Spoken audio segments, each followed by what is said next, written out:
In today's video, I am going to teach you how to add custom code to Squarespace. To begin, log into your Squarespace site and open the main dashboard. From there, go to the Pages menu.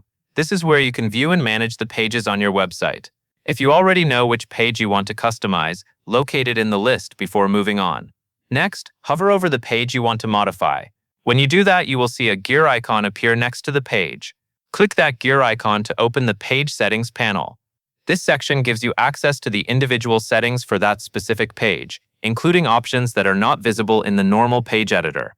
Once the Page Settings window opens, look for the Advanced tab in the sidebar and click on it. The Advanced section is where Squarespace lets you add page-specific code.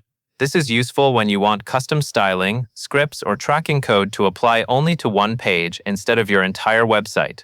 That can help you keep your customizations more organized and avoid affecting other pages by mistake. In the Advanced area, find the box labeled Page Header Code Injection. This is the field where you will paste your custom code. Carefully copy your code from its original source, then paste it into this box. As you do this, make sure the code is complete and formatted correctly.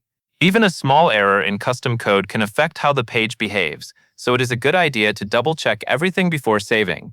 Also, keep in mind that this particular field is for header code injection on that page. That means the code will be inserted into the header area for this specific page only. If your goal is to target a single page, this is exactly where you want to place it. After your code is pasted in, click Save. That will apply the changes to the page settings.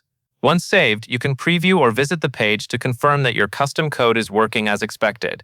If something does not look right, go back into the same settings area and review the code for any mistakes or missing pieces. This method is simple and effective when you need page-level customization in Squarespace without changing the rest of your site.